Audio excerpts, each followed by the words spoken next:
Welcome back to the Titanium Hangar. Happy Friday, everybody. Hope everybody is doing well. This is Mike. Today I want to talk to you about Masterpiece Transformers companies. These are the ones that are still relevant, that have had an impact on collecting, and this is a bit of a startup guide for new collectors, but also collectors that have been collecting for a while, like, oh, I remember that, or it's been a while since I've seen that, and that was kind of cool. So we're going to kind of go down this. I'm not going to be able to cover every company, and I'm not going to be able to cover every release from the about 15 companies I talk about. But let's go ahead and get into talking about this. Coming up.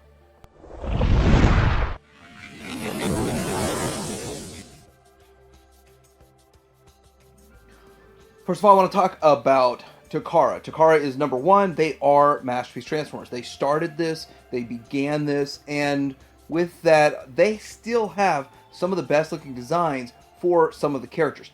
But the third party companies are starting to replace them slowly but surely. But right now, I mean, in this picture right here, their Ultra Magnus it's a big one, but X-Transbots did one that a lot of people were replaced with. I think their Shockwave's still the best. Their Seekers, they're on to a 3.0. They made a pretty good Grimlock, but no more Dinobots. So there's a whole lot of stuff going on with this. I have to say, though, that there are a few releases that have had some quality concern issues, but most of them hold up pretty well.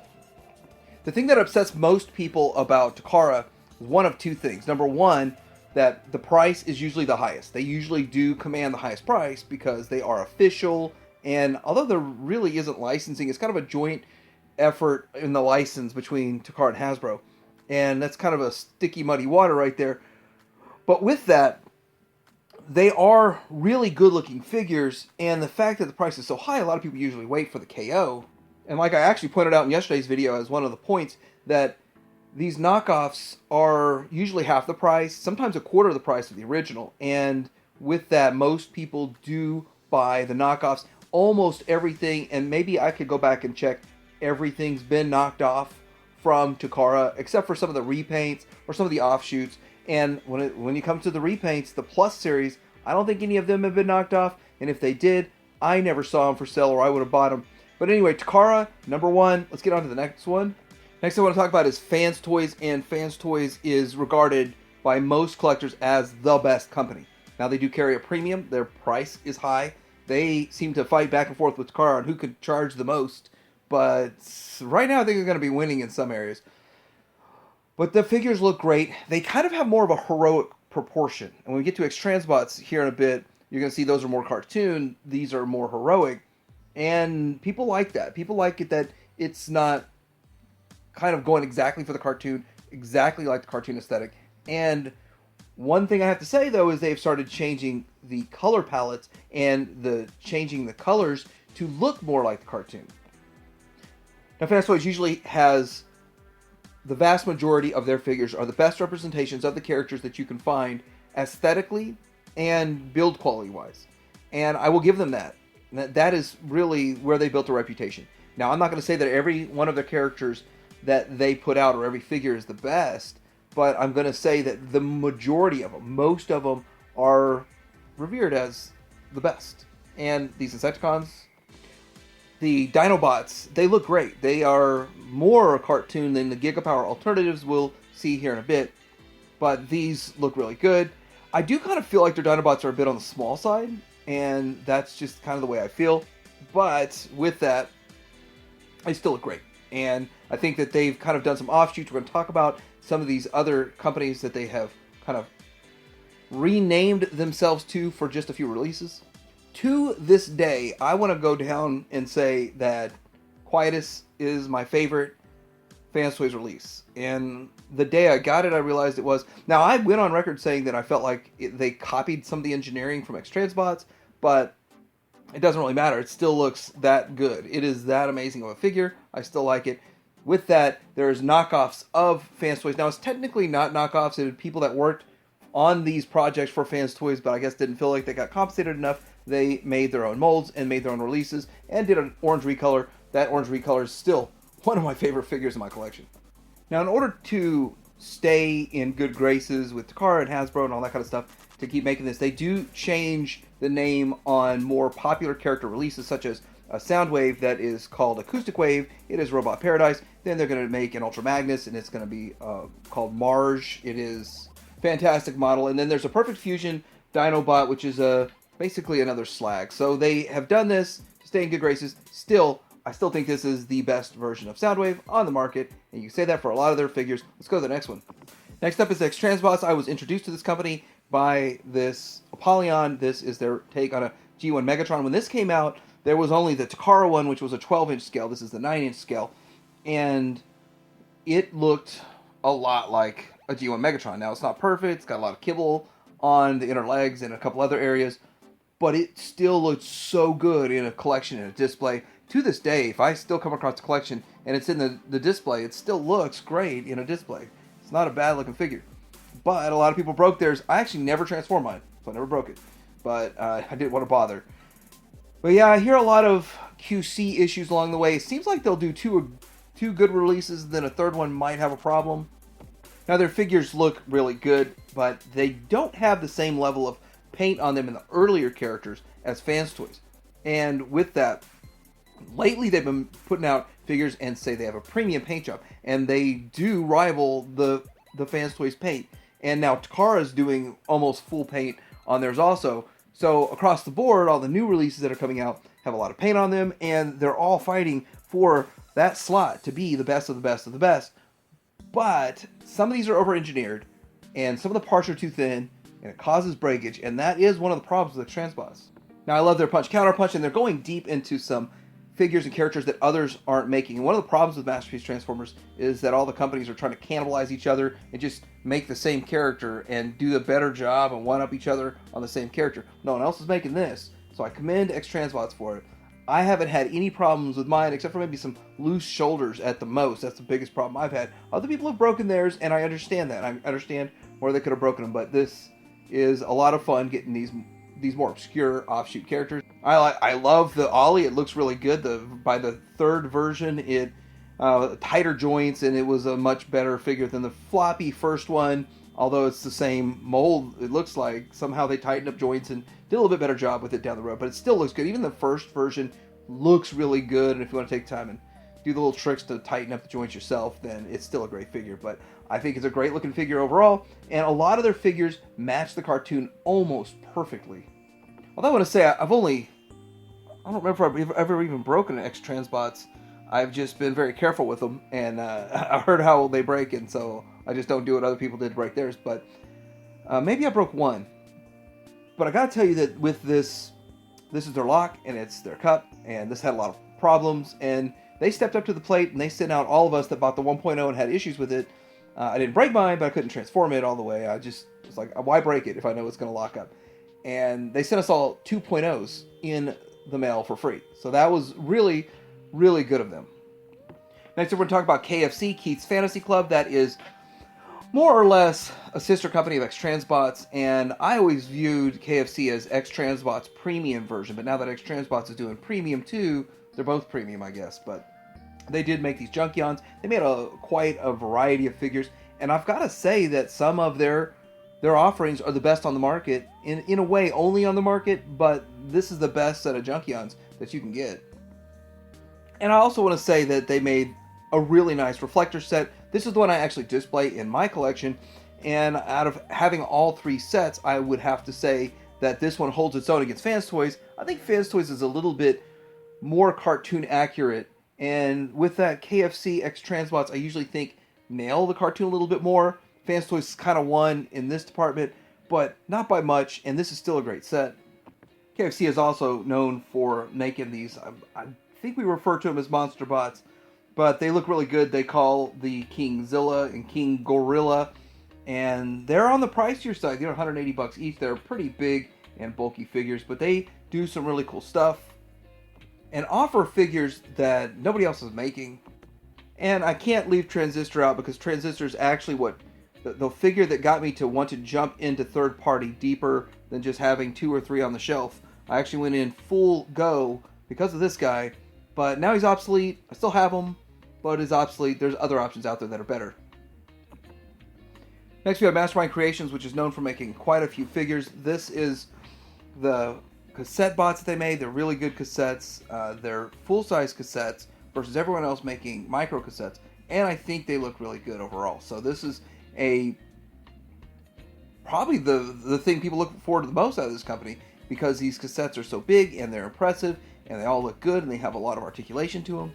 The next thing that sort of comes to mind is Sphinx. Everybody really liked the Sphinx. It was the best option for a Mirage for a long time. Now we got a couple of other Mirage options out there, but this is still one of the best ones in the alt mode. I think that the bot mode doesn't hold up as much, a little bit on the stylized side for my liking, but it's still overall a good figure. If you want to track one down and get one for a good price, then that's a good one. And they're really the only Masterpiece Skylynx offering in town, which isn't bad because it's a good looking Skylynx, and I personally think I like the first version more than the second version. But either way, I don't think you can go wrong with their Skylynx. So they have a lot of great offerings. MMC is very relevant today. Alright, and I want to show this. You can see size. Most of these figures for MMC, aside from the cassettes, oddly enough, are a little smaller than other companies. So the middle is the MMC version of their RC. Call it Rouge. Is it Rouge? No, that's Fantoys is Rouge. So the middle one here is Azalea. And then the left one is the Fantoys Rouge. And then the right one is the ToyWorld version. And with that, that's a size comparison. And you can see aesthetic comparison. And you can see like which design do you like the most. Alright, so ToyWorld and Zeta. So Zeta Toys is an offshoot of ToyWorld and took most of the designs with them. And so they both make the same figures for the most part, but not Constructor. So the only thing that I think ToyWorld was able to hold on to was Constructor. It is currently, right now, the dominant, best Devastator for Masterpiece scale that you can get right now. But it is pricey. It's commanding a hefty price on the secondary market. I don't think there's anywhere that are still new that you can buy brand new. Maybe I'm wrong, but it's a good one.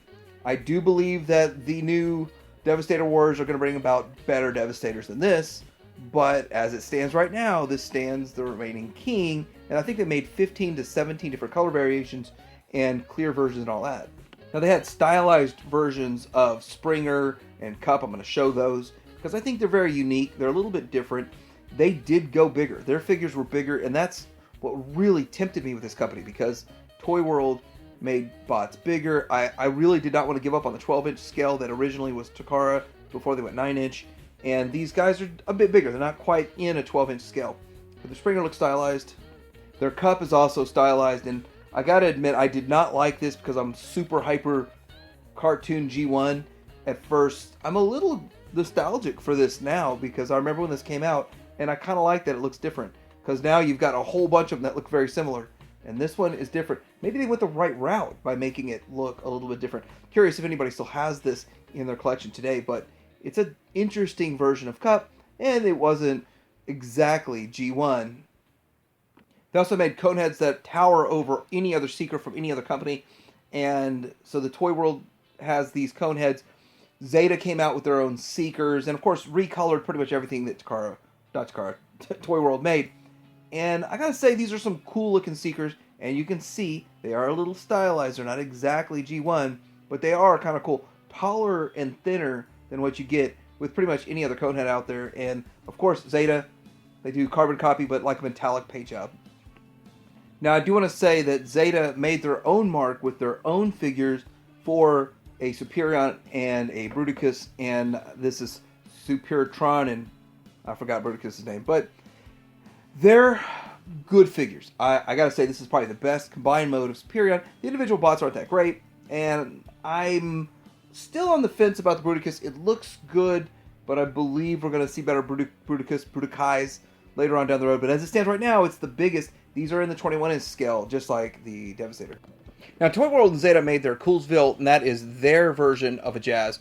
But MakeToys, bringing in MakeToys or Mach-A toys, they were able to make an impact on the Masterpiece Transformer market with their Downbeat, and it is a great Jazz. It's dethroned by the fans' toys, but I gotta say, it still holds its own. You could still get this put on your shelf. It'll look fantastic. It is a good figure, and it was the best one for the longest time.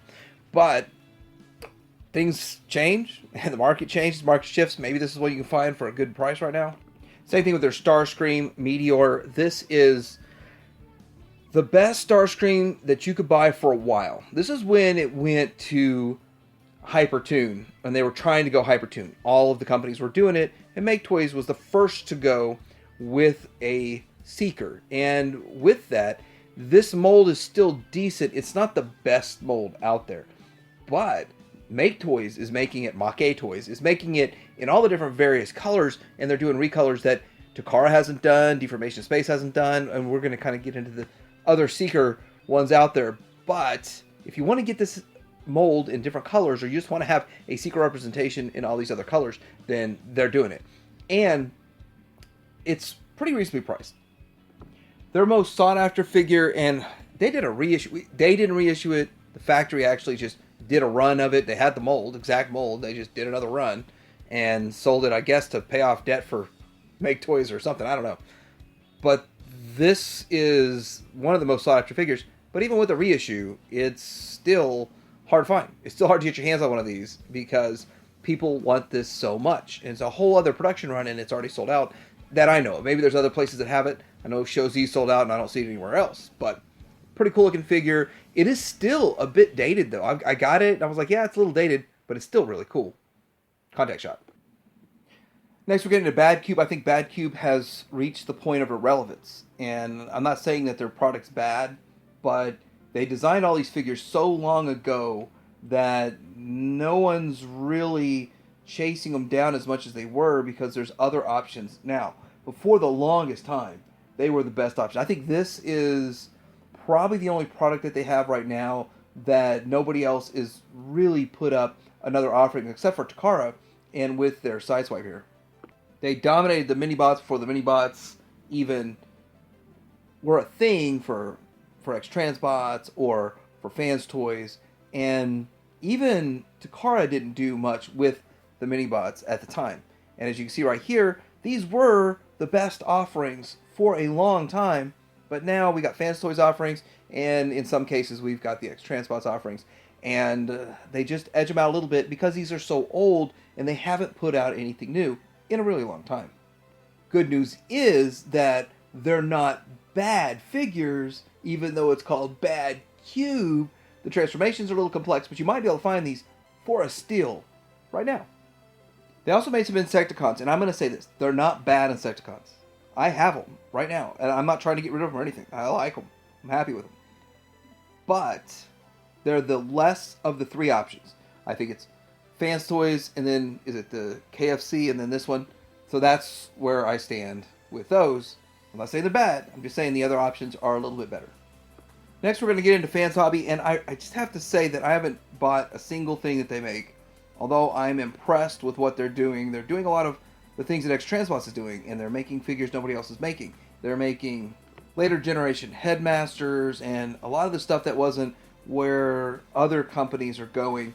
And it's smart, because no one else is making this stuff. They're the only ones making it, so they have carved out our market for themselves. But I haven't bought any of this. I can't speak to any of this for quality. I've heard good and bad about this company.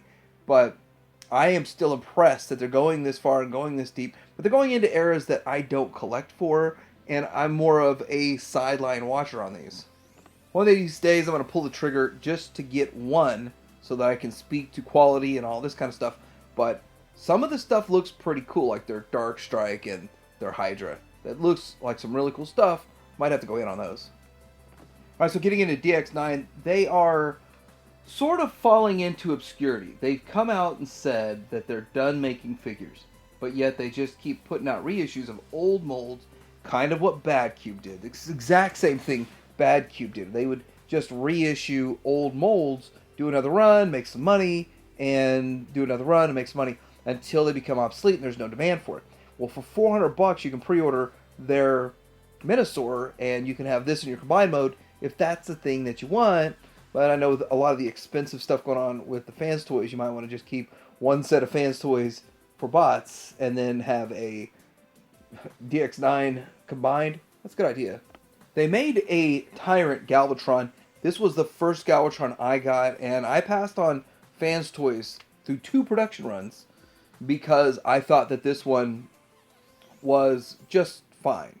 It was good enough. In fact, the alt mode on this is more accurate to the show than to the screen than the Fans Toys one. But at the end of the day, I was convinced to get the M version of the Fans Toys, and I'm kind of sold. I do think, though, this is a good figure. You can't go wrong with it. You get it for a good price. But I think that if X-Transbots puts one out, it's gonna give the Fans Toys a run for the money. Still, this is a good option.